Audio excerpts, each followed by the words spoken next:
रात को 10-11 बजे उस केस का सारा डिटेल्स मिलता है। नॉमिनेशन सुबह है और केस का डिटेल्स मेरे रात के 10-11 बजे। बोकारो में जहां मेरी सभा हो रही थी, बिल्कुल चारों तरफ गोलाकार पुलिस खड़ी थी, हाथ से हाथ मिलाकर पुलिस खड़ी थी। आप वीडियो देख लीजिएगा। तो फिर हम कैसे निकले? जैसी बात उन्होंने रास्ता दिया है, मैं बहुत उत्सुक था कि मुझे अरेस्ट करें। उसके बाद सभा तक, संबोधन के बाद तक मेरी इच्छा थी, मेरी दिल्ली इच्छा थी कि प्रशासन मुझे अरेस्ट करे। आसान नहीं था भीड़ को नियंत्रण कर पाना, आसान नहीं था मुझे वहां से डिटेन करके ले जाना।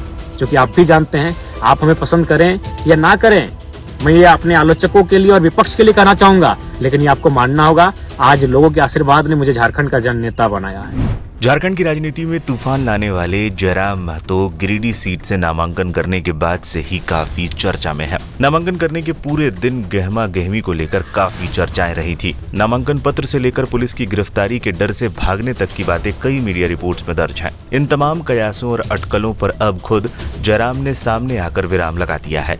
नामांकन पत्र रिजेक्ट होने की खबरों पर सबसे पहले उन्होंने जवाब दिया। एक र्यूमर आया कि नहीं, अंतिम पेपर को सिलेक्ट किया गया है और 3 पेपर रिजेक्ट हुए हैं, जो कि सत्य नहीं है। 3 पेपर सिलेक्ट हुए हैं, 1 पेपर रिजेक्ट हुआ है।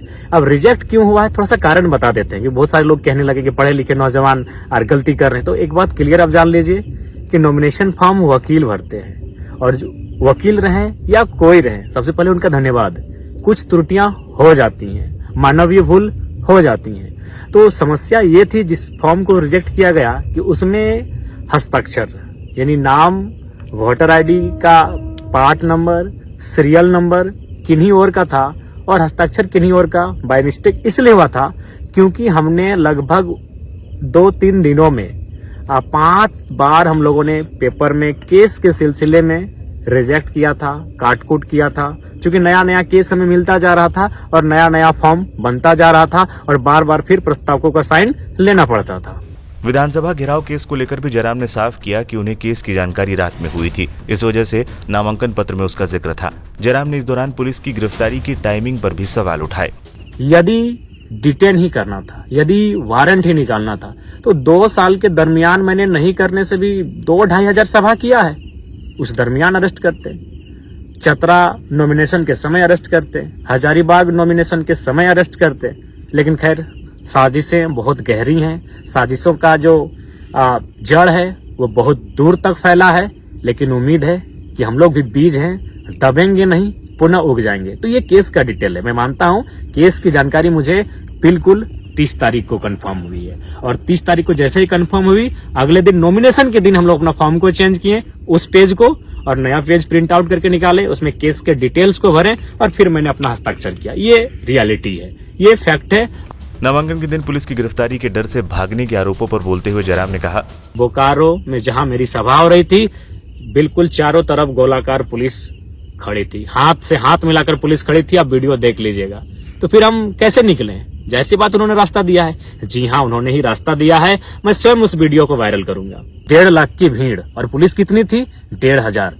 क्या पुलिस में सामर्थ्य था कि हमें वो डिटेन कर लेते बिना किसी हो हंगामे के, बिना किसी उपद्रव के, बिना किसी मुठभेड़ के? पॉसिबल नहीं था। 1.5 लाख की भीड़, आसान नहीं था भीड़ को नियंत्रण कर पाना, आसान नहीं था मुझे वहां से डिटेन करके ले जाना। क्योंकि आप भी जानते हैं, आप हमें पसंद करें या ना करें, मैं ये अपने आलोचकों के लिए और विपक्ष के लिए कहना चाहूंगा, लेकिन ये आपको मानना होगा, आज लोगों के आशीर्वाद ने मुझे झारखंड का जननेता बनाया है। जयराम की नामांकन के दिन क्या हुआ था? रांची के एक पुराने मामले में पुलिस ने 1 मई को बोकारो डीसी के पास नामांकन करने पहुंचे जयराम महतो को हिरासत में लेने पहुंची थी। इस दौरान जयराम ने पुलिस से सभा करने की अनुमति मांगी। उन्होंने पुलिस को भरोसा दिलाया था कि वो चुनावी सभा के बाद वो खुद को सरेंडर कर देंगे, लेकिन उन्होंने ऐसा नहीं किया था और जयराम वहां से निकल गए थे। दरअसल रांची पुलिस ने जयराम के खिलाफ नगड़ी थाना में साल 2022 में दर्ज कांड संख्या 48 में वारंट जारी किया था।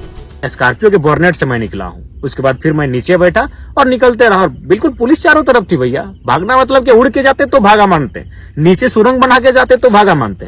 चारों तरफ पुलिस है, वहां से हम कैसे पार होंगे? तो किसी ने हाथ छोड़ा होगा अपना, किसी ने रास्ता दिया होगा। हो सके हमारे चाहने वाले ऊपर पुलिस के लोग होंगे, संभावना है। तो हम तो उनके बीच से निकले हैं।